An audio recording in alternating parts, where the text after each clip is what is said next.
Hey everyone, I'm Brian Stutland here with my colleague Joe Teague here on the Trading Zone. We're talking about the markets today. Obviously, lots of things moving given the Iran-Israel controversy that's been going on all weekend.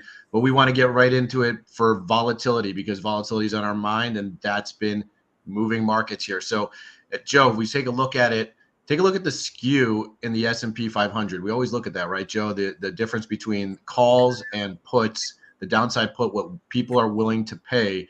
Are you seeing anything that's really, might be a key? Are people buying insurance right now in this market, or are they feeling pretty good now that it seems like Iran wants to come back to the table to talk again? Yeah, they are looking like people. I don't know if Iran's willing to come to talk to the table, but it looks like last week we had the big run up in skew. We can bring up our chart here. We have this is real quick looking at the VIX here, Brian. It was peaked maybe 22 last week. Really didn't get out of control. Really would have assumed a much higher peak in the VIX, but just going to the skew like we always love to look at here, Brian. Didn't seem like there was excessive panic put buying into this conflict, which is now going on 5 days. There's never been excessive panic put buying, which is really a little surprising to a lot of traders. Maybe too quiet of volatility. But that said, we are, no excessive panic, no real sign one way or the other. We didn't get a relative high even from where we are. We're in the middle of May, looking at some trade conflicts. So really, really interesting to see.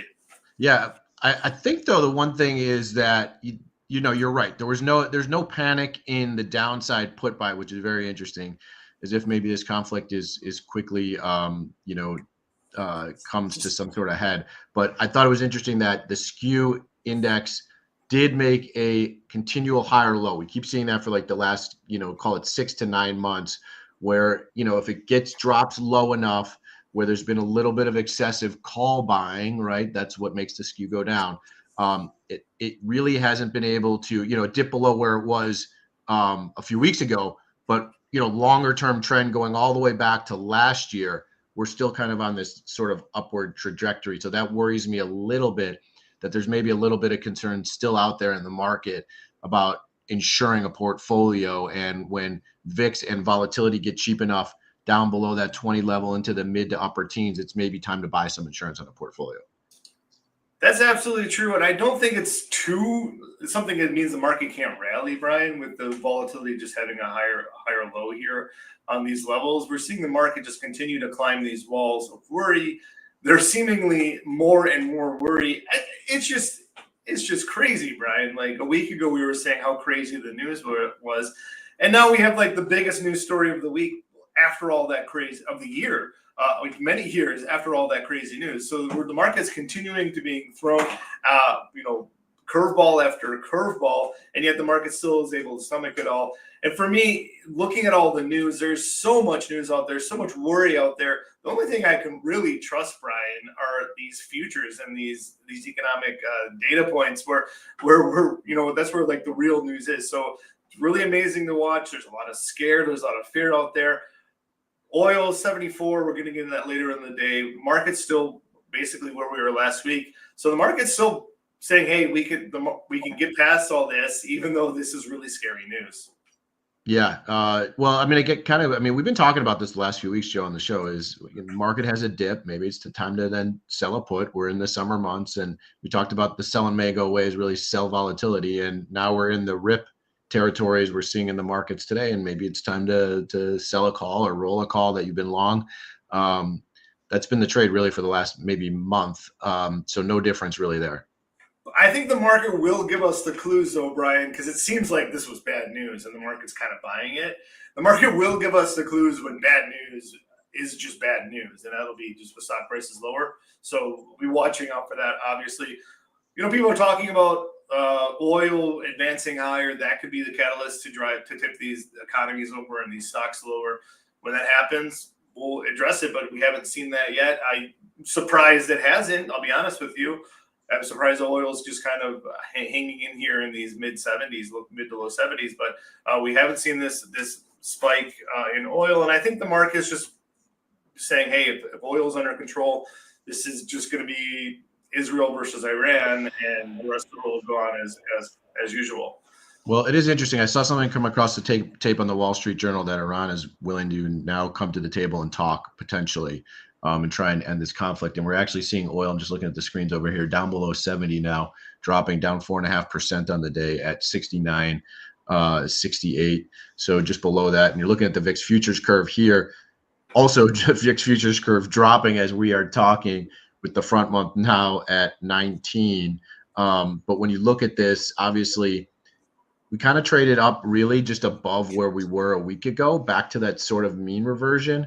I think the very high end of the VIX futures is just, going to be right like that. You look at 2 months ago, we're probably not going to get there. That was maybe a top for a few weeks until we get more information about tariffs, if that has any effect. That was obviously more of a disturbance on the market than anything else. And so when we're looking at the VIX futures curve, we're seeing that drop down here.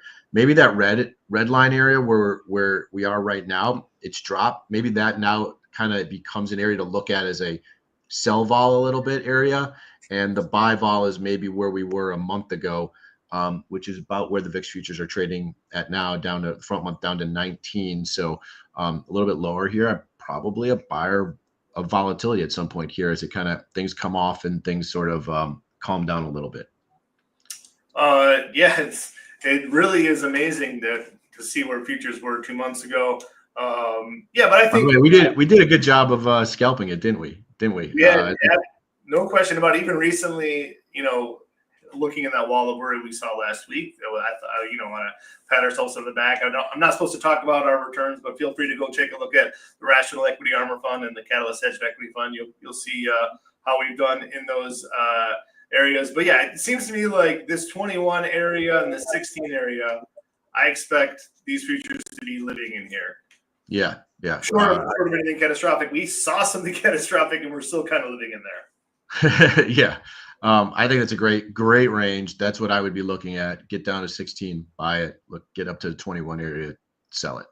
And that'll go with our philosophy. When things seem really good, it's not as good as it seems. When things look really bad, it's not as bad as it looks.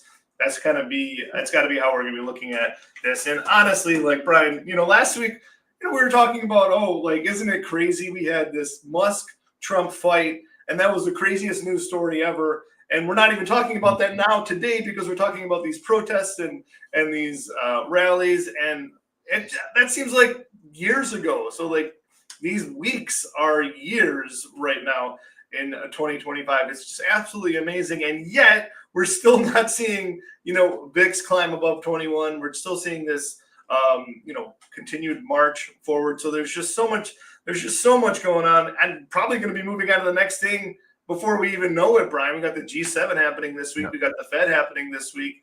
There's just news that is not stopping. Maybe the next news event will make us forget about this war. Well, yeah, it's kind of anytime there's like a big G7 or so meeting, I do feel like the market sells off a little bit because I think people get a little nervous about, the objections that maybe go back and forth, the discussions, and this is not going to be as growth empowering kind of meeting. It's going to be more of like, I got to stand my ground here, foot, and stand up for what I need, and then there's some discussions about it. So we'll see if that shakes out later in this week, and the rally kind of subsides, and the S&P pulls back to maybe like 6,000 or something like that. But certainly you're right. The headlines are crazy, right? Yeah, the headlines are crazy. Trump's previous G7s have been really, really odd. There's that famous picture of Trump sitting there cross-armed and Merkel's like scolding him, and all the leaders are like leaning in like, you got to do what we say. And Trump's just like, I don't care. I think that was something climate related. But yeah, this is another potential mover. Right now we're talking about tariffs. There's all sorts of geopolitical stuff that need to be discussed too, obviously. So hold on to your horses here. Things will be moving. Now, people are also talking the risk of inflation, the current wars, rising oil prices. Obviously, that'll hurt inflation. The Fed doesn't necessarily look too much at oil and food. Maybe they should. Maybe they should look at what real inflation is. But that could be something people are worried about. If oil is coming down, that's a if oil's not getting out of control, that's great news for everything, obviously. And yeah, we're gonna get this Fed meeting. That's going to be a really important thing for the market. Obviously, they're not going to lower rates this time, but people are expecting by September there's maybe a 2/3 chance of at least one cut, maybe a 15% chance of two cuts. So the market's certainly expecting by September the rates to be lower. And yeah, I mean, this is an interesting week. Obviously, the Fed is going to, their press conference is obviously going to determine where we get some clarity on where interest rates are going to go. Because I think the two things really that are the market moving events are inflation and those CPI, PPI numbers that we keep getting, and also where the Fed's going to guide on interest rates. We obviously know that Trump and Powell met. They actually had a meeting together. So that will be kind of interesting to see if that had any ramifications on driving interest rates maybe lower. So we'll see how that plays out. I mean, Joe, as you know, you and I are portfolio managers here at Equity Armor Investments. We cover trade ideas, as we'll do at the end of the show always, and we always cover our volatility aspects. So hopefully you enjoy that. Make sure you come in here and check us out and like us every week. But as we get into it, we also always like to talk about the macro environment. As people are sort of filtering in here on our live show, we want to give some ideas of where the S&P is going, where maybe crude's going. You mentioned before. Yeah, and what are you seeing here on the S&P 500? Sorry for not being able to shave this morning. Really busy morning. We got 2 trades off for our subscribers. We had a big one last week. We bought some puts into Adobe earnings, quickly turned that one around for a nice scoop and win. We've long haul after these earnings. It's really important to just capture that win when you can. We've had a couple of really good ones. Palantir, even we played that the downside, if you can believe it, made money while we're also making money on it going to the upside. It's just nonstop Palantir. So we got a couple of trades I'll be talking at the end. An update of last week's Amazon trade. And we got a brand spanking new one, which is looking good as we go on. Our subscribers are hopefully got in on the email. Make sure you check us out, equityarmorinvestments.com, to take a look at that, and you'll get those notifications as well. S&P 500 bouncing currently. Great news to see that, obviously. We were just watching this last week, just a tremendous run up since the lows here. Talking about a lot of money on the sideline. Money market funds are higher than they've ever been.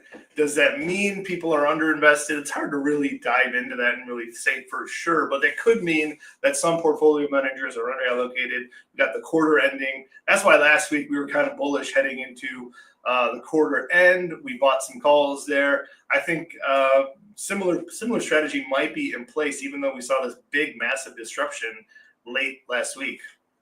Yeah, and I think you'll kind of notice if the price looks a little weird on the active S&P, but obviously expiration is this Friday, the third week. It's the quad witching kind of third Friday with options and futures and everything else.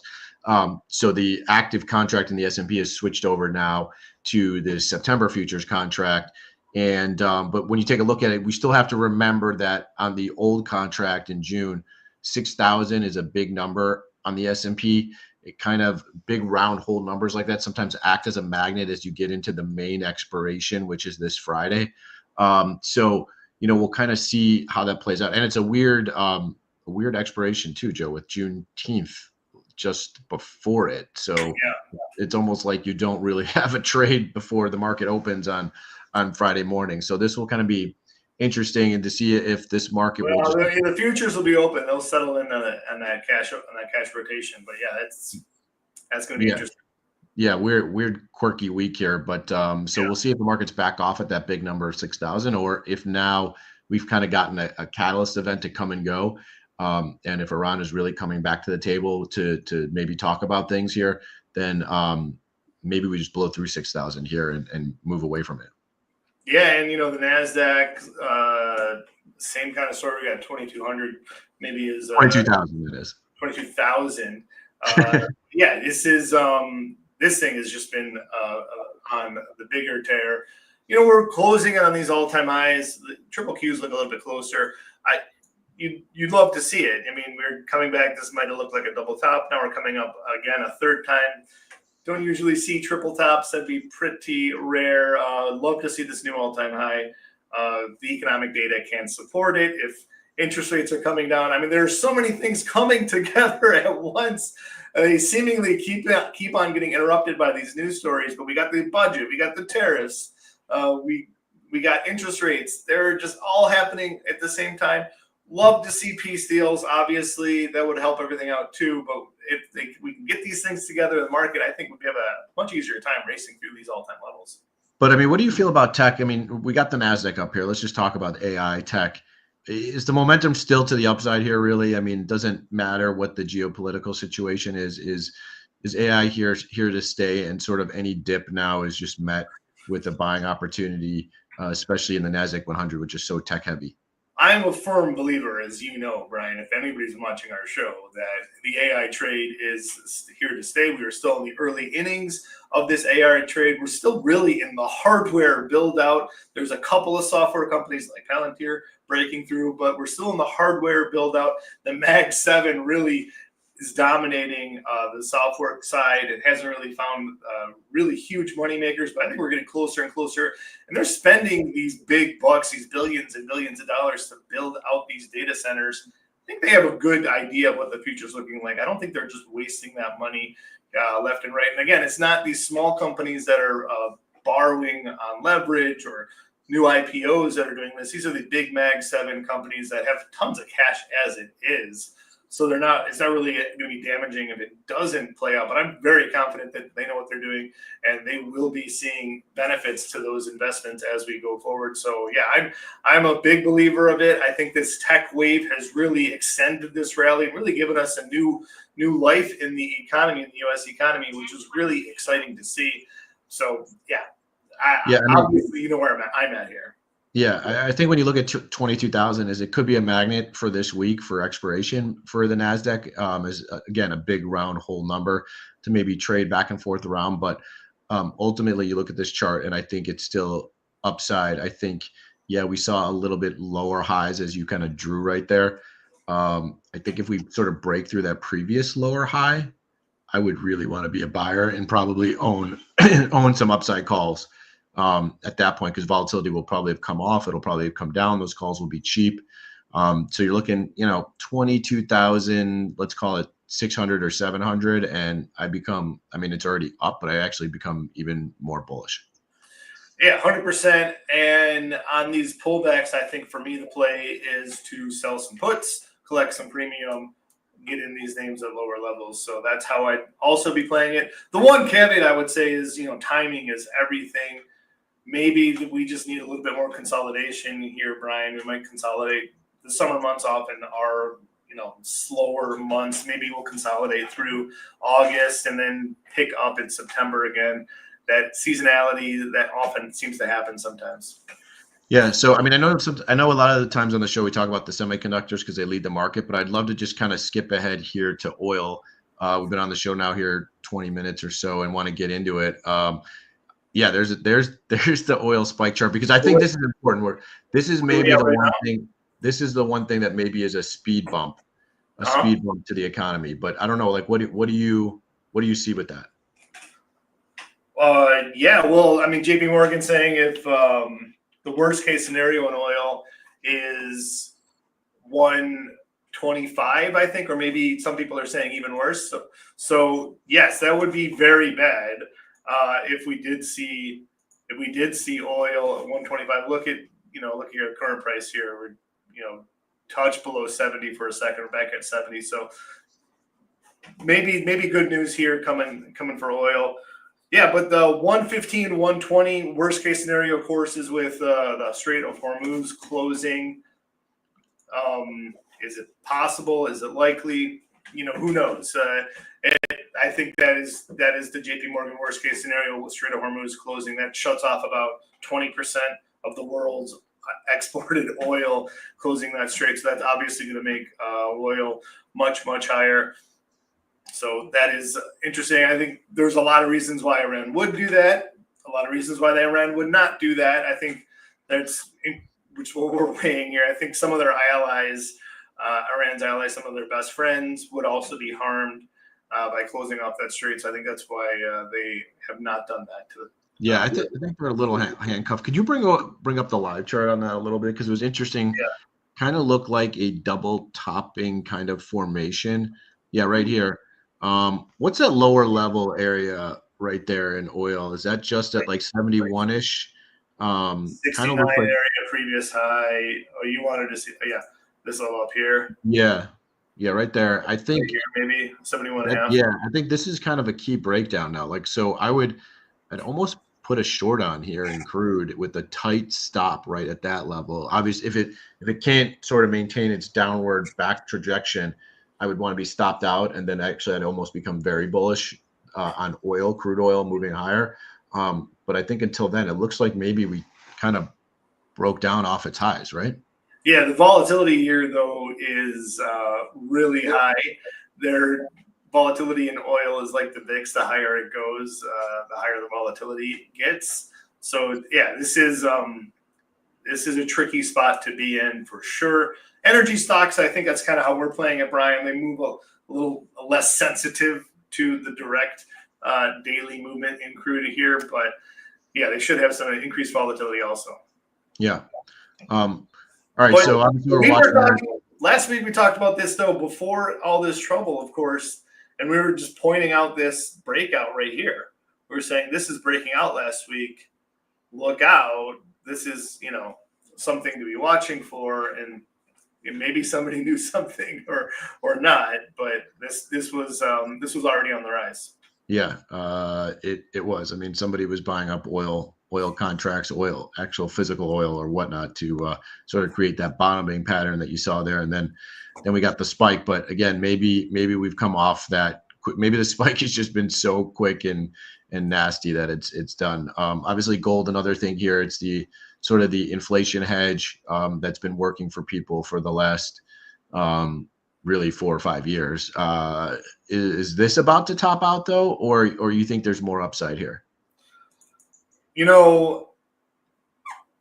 Anybody's. I think there's potentially more upside. I think especially if the Fed's dovish this week, people will say, I don't want to own these dollars because inflation is going to be worse than the Fed admits. So yeah, hard assets are going to be where people are moving to: real estate, gold, oil. Even oil does well in those times too. Yeah, I'd be watching this 3,400 right here. I think if we get a little bit of a pullback there, that might be a buy point for gold. We go back below 3,400. So I think 3,400 is going to be a key level, both support, and if it breaks below it, then it'll become resistance. So yeah, I mean the chart technically looks great. Got a really good consolidation here. Now it looks ready to go to all-time highs. I mean, what we're looking at is inflation in equities, inflation in gold. I mean, it's all going together. Yeah, for sure. I just threw this in here because wow. Palantir, wow, it's over 140 now and higher. So, but, I was looking at a trade for a Palantir, Brian, just trying to be it in. Selling a put's not a bad option. It's just hard to chase it here. Always want to buy this on the pullback, no question about it. But on this run up, just kind of watch it and just be awed and be thankful that we owned it for our fund. A lot lower. Yeah, I know, right? That's the AI play that you've talked about here. So what do we got with Amazon? Amazon, last week, we were buying the 225 call in July. If you punched in the 50-day moving average, you'll see the 50-day moving average is right about here at about 203, Brian. We spent 380 on that call last week. This went out to our subscribers. That 205 put is now 380, or at least this morning when the email went out was 380. So 205, I'd love to own it there. That 50-day moving average is there. I'd love to own it there. Bing, bang, boom. I collected the premium that I've spent on that call. If we go below 205, I'm an owner. If we go above 225, I'm an owner. I didn't outlay anything to do this trade. So that was what I was looking at. And that's why I did that. And I have a bonus trade. I was unable to type it in to the sheet here, but we bought June, expiring this Friday. QQQ 530 calls. Let's take a look at QQQ real quick, Brian.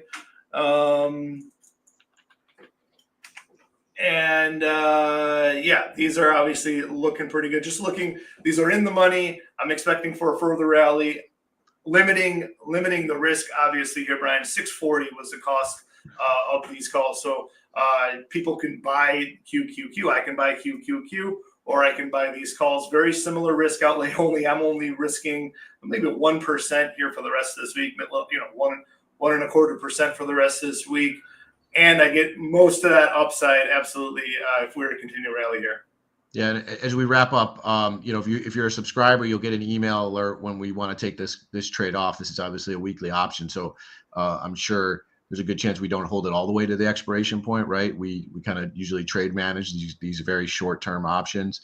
So if you're a subscriber, you can get that next alert up. So make sure you tune in there. And this kind of like wraps up the show for us here, Joe. It's been a great week of trading, and obviously lots of surprises in the market. And hearts out to the folks in Israel, and hopefully some of that peace comes to fruition. Too, absolutely hearts out to them too. Yeah. We are a unique trading group, Brian. We have Jewish members and Iranian members in our group. So yeah, we do. We are, very close to our hearts, all of us. So it's something that we're very sensitive to us, and just really hoping for a solution as quick as possible. Absolutely. So God bless those folks over there. Hopefully we see peace in the Middle East. Make sure you tune in every week, Monday, 10 a.m. Eastern. We go on with our live show here. We get right into it. We talk about volatility, the macro environment, and especially our trades of the week. I'm Brian Stutland, Portfolio Manager at Equity Armor Investments, with my colleague here, Joe Teague at Equity Armor Investments, bringing this to you every week. Tune in next Monday, 10 a.m. Eastern. We'll catch you then.